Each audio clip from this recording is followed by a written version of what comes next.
Saudara-saudara yang terkasih, haleluya, salam alaihim, salam damai sejahtera.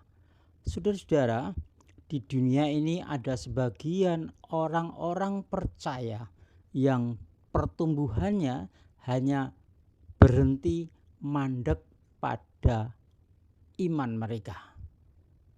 Oleh sebab itu, mereka selama bertahun-tahun menjadi orang percaya, banyak yang sangat mudah dipengaruhi oleh kemewahan lingkungan mereka, sehingga mereka mudah jatuh untuk mengikuti lingkungannya. Ingin cepat kaya, mereka melakukan korupsi. Ingin cepat kaya, mereka memproduksi narkoba atau memperdagangkan narkoba atau mengedarkan narkoba dan menggunakan narkoba untuk kepuasan mereka. Dan kita juga mengerti mereka mudah terpengaruh pengajaran-pengajaran yang pada intinya ajaran-ajaran itu bertentangan dengan kitab suci, tapi ditampilkan dengan banyak humor yang sangat menarik dengan tekanan karisma orang itu, sehingga ajaran-ajaran mereka itu diterima, sehingga mereka keluar dari kebenaran kitab suci. Mereka mengikuti ajaran-ajaran yang tidak sesuai firman Tuhan, dan mereka juga mudah tergiur dengan apa yang dikatakan kuasa-kuasa keajaiban dunia kegelapan, sehingga mereka mengobati penyakitnya, minta petunjuk masalah hidupnya melalui paranormal, pedukunan, buku-buku primbon, buku-buku tentang ilmu-ilmu gaib, positive thinking, ya. Itulah saudara-saudara yang terjadi. Bahkan sudah bertahun-tahun orang percaya ini beriman, tetapi pikiran perilakunya masih dikuasai kepercayaan animisme, dinamisme, bahkan mereka terlibat yang namanya okultisme. Bagaimana itu bisa terjadi, saudara-saudara? Dan bagaimana bisa mengatasi itu? Mari kita ikuti selanjutnya, saudara-saudara. Saudara-saudara, ada hal-hal yang perlu kita lakukan, dan itu adalah bersumber dari firman Tuhan, firman Elohim, sang pencipta langit dan bumi. Bagaimana kita orang beriman ini, saudara-saudara, bisa tidak mudah tersandung, tidak menjadi batu sandungan bagi orang lain yang mencari keselamatan, bahkan kita bisa teguh memancarkan terang kebenaran dan jadi berkat bagi banyak orang. Tindakan apa yang harus kita lakukan? Saudara-saudara, seperti yang sudah saya katakan tadi, kalau pertumbuhan orang percaya itu hanya sampai tingkat beriman saja, itu mudah jatuh, mudah tersandung. Mungkin jadi orang Kristen bertahun-tahun, hampir seminggu sekali atau bahkan tiap hari selalu tertandung dan jatuh, bangun lagi. Dengan demikian tidak ada pertumbuhan sampai dia mati nanti. Oleh sebab itu, saudara-saudara, inilah beberapa cara yang ditunjukkan Tuhan untuk kita bisa lakukan. Saudara-saudara, kalau kita sudah menjadi orang percaya yang beriman, maka jangan berhenti hanya beriman saja, saudara-saudara. Tapi tambahkanlah dengan perilaku kebajikan. Apa itu kebajikan? Kebajikan adalah taat melakukan nilai dan norma yang berlaku di lingkungan kita. Di kantor, di tempat kerja, ada namanya nilai norma yang berlaku yang harus kita taati. Di pasar, di mall, toko, ya, itu ada nilai norma yang harus kita taati. Ada nilai norma di dalam berlalu lintas di jalan.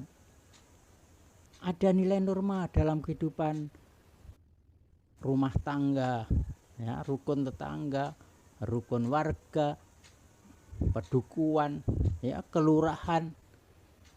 Juga ada nilai dan norma dalam keluarga kekerabatan kita. Kalau kita taati semua itu, maka kita melakukan kebajikan.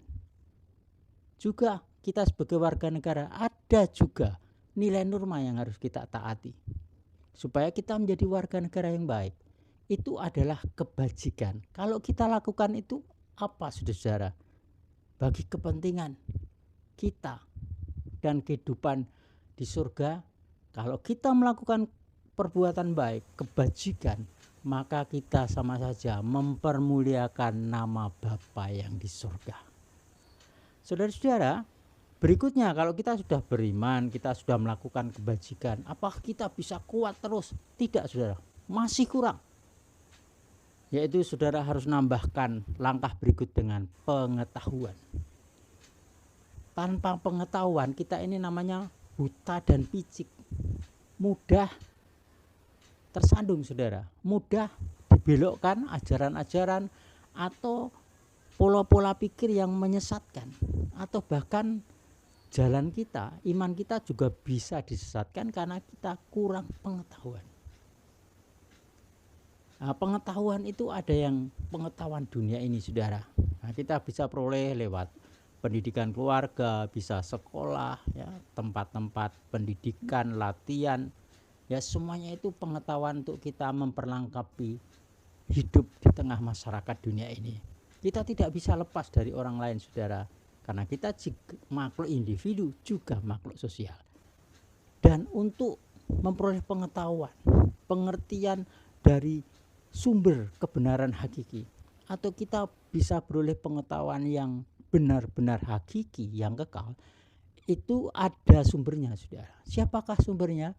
Menurut kitab Amsal 2 ayat 6, sumber pengetahuan dan pengertian akan kebenaran yang hakiki ialah Yahweh Elohim, Tuhan Khalik langit dan bumi. Berikutnya, saudara-saudara, kalau kita sudah berpengetahuan, sudah beriman, melakukan kebaikan, banyak pengetahuan, kalau kita sebagai pelayan-pelayan di dalam ladang Tuhan, atau kita ini pengerja-pengerja di ladang Sang Mesias, kita mungkin punya pengetahuan tentang bahasa Ibrani, bahasa Yunani sebagai sumber-sumber penulisan kitab suci, juga bahasa-bahasa yang lain, pengetahuan-pengetahuan sumber yang mendukung kitab suci. Itu bagus, saudara. Tapi kalau kita tidak memiliki penguasaan diri, pengendalian diri, kita ini betul-betul mudah jatuh, saudara. Karena itu setelah kita punya pengetahuan, kita harus menambahkan dalam kita ini adalah unsur pengendalian diri atau penguasaan diri. Dengan adanya penguasaan diri, maka kita tidak mudah jatuh ke dalam berbagai godaan dan pencobaan, saudara-saudara. Ada banyak, saudara-saudara, orang yang beriman luar biasa, sangat kuat, kebajikannya bagus, menerangi, mencerahkan dunia ini, pengetahuannya luar biasa, bisa menjadi berkat pertumbuhan orang-orang beriman. Tapi, saudara, di dalam dirinya sangat lemah penguasaan dirinya. Saudara mungkin pernah melihat, mendengar, ya, seorang gembala sidang yang demikian hebatnya, tapi saudara melihat dengan mata kepala sendiri, saudara, mereka itu kasar omongannya, mudah tersinggung, bahkan sering menjadi provokator, propaganda untuk balas dendam. Atau mungkin saudara melihat dia itu cepat sekali melepaskan pukulan tangannya pada istrinya, anak-anaknya, atau pengerja-pengerja yang tergabung kepada dia. Atau mungkin saudara melihat kalau pendapatnya, opininya tidak diterima, dia marah-marah menggebrak meja di rapat. Itu namanya apa, saudara? Tidak ada pengendalian diri, sangat lemah penguasaan dirinya. Nah, itu bukan jadi berkat, saudara, tapi batu sandungan bagi orang yang mau mencari kerajaan Elohim. Nah, oleh karena itu penguasaan diri harus terjadi pada kita. Caranya apa, saudara? Dengan belajar dalam kehidupan ini.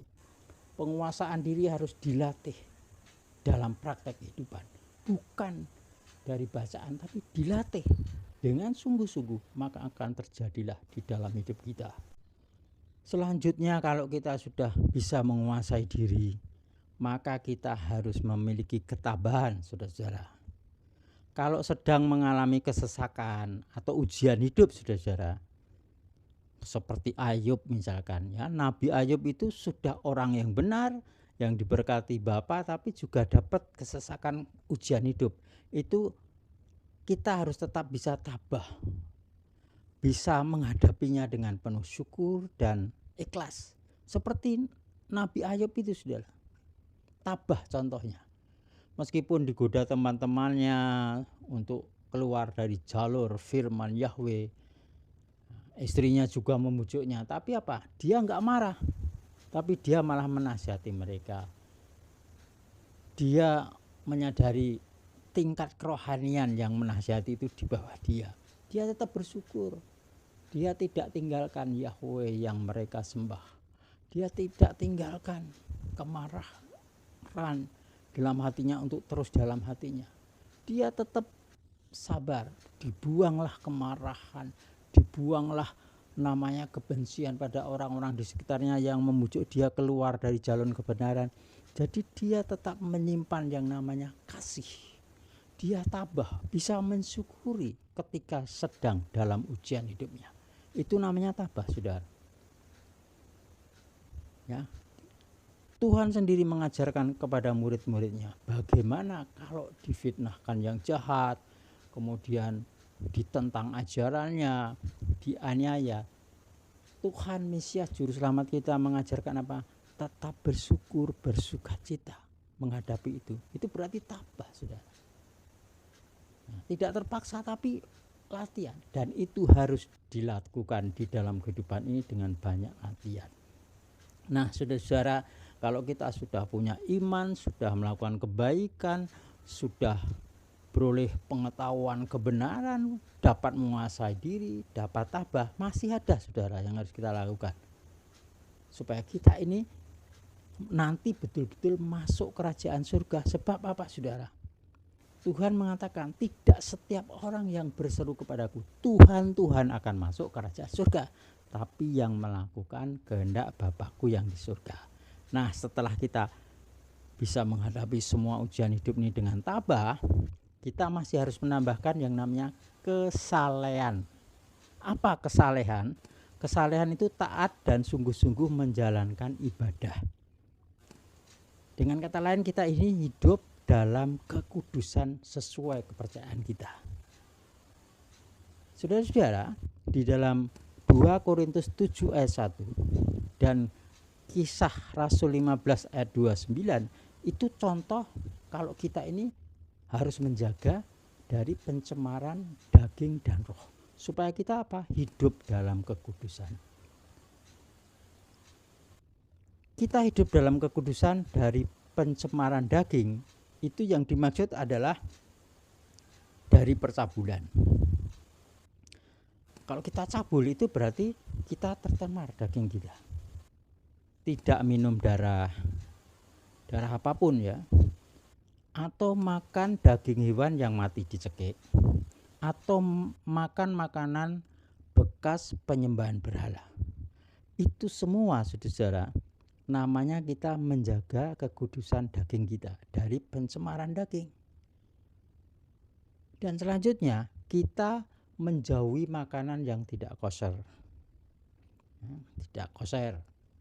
Seperti dalam kitab Imamat 11 itu dijelaskan, sudah. Ada makanan yang diperbolehkan oleh Elohim Yahweh Tuhan Sang Pencipta langit dan bumi, ada yang diperbolehkan.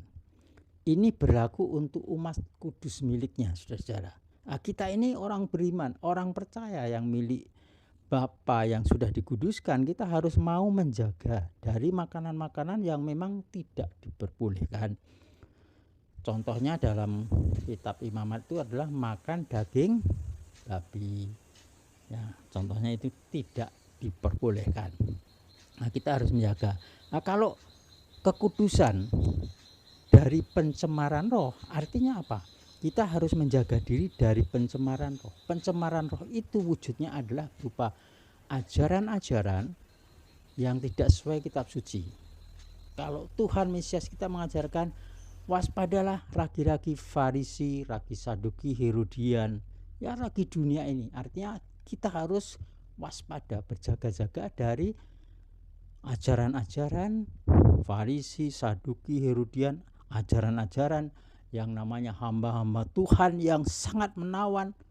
Misalkan positive thinking untuk mencari kekayaan, untuk mencari kehormatan, atau juga pengajaran-pengajaran yang nampaknya bagus, indah, memperkokoh iman kita, tapi tidak sesuai kitab suci, yaitu namanya pencemaran roh, ajaran yang tidak sesuai. Berikutnya, saudara-saudara, kita harus menambahkan dalam hidup kita namanya kasih kepada saudara-saudara dan kasih kepada semua orang. Kalau kita sudah melakukan itu semua, saudara-saudara, maka janji Tuhan adalah kita dibuatnya tidak mandul dalam pengenalan akan Tuhan Juru Selamat kita. Kita ini sukses. Kita bisa menggunakan apa yang namanya kuasa kebangkitan Yesus melalui iman kita dalam praktek hidup ini. Sehingga apa? Kita betul-betul panggilan kita, ya, sebagai seorang dipanggil, umat pilihannya betul-betul teguh, saudara. Sehingga apa? Kalau itu semua sudah kita lakukan, kita tidak mudah tersandung. Bahkan kita bisa menjadi berkat bagi banyak orang, terang dan pencerah bagi semua orang yang dalam kegelapan, dan menarik mereka datang kepada Bapa, mempermuliakan nama Bapa, karena melihat kita orang yang betul-betul diberkati, teguh kokoh sebagai umat yang dipanggil dan dipilih. Saudara-saudara, mari kalau saudara sungguh-sungguh ingin bertumbuh di dalam kebenaran, tidak mandek di dalam hanya iman saja, maka mari kita lakukan, saudara. Apa yang sudah saya sampaikan itu yang merupakan firman Elohim. Saudara bisa pelajari ajaran saya ini, bandingkan dengan 1 Kefas 1 ayat 5-9 atau 1 Petrus 1 ayat 5-9. Berkat Bapa Yahweh atas saudara, demi nama Yesus Masiah, saudara dipulihkan, dibangun menjadi orang yang berkenan dan diberkati. Sukses besar bagi saudara semua, sukses dalam keluarga, pekerjaan, lingkungan, sukses dalam apa yang saudara rancangkan dan lakukan. Berkat Bapa menyertai dan berkat kuasa kebangkitan Yesus atas saudara berkemenangan terus. Haleluya. Amin.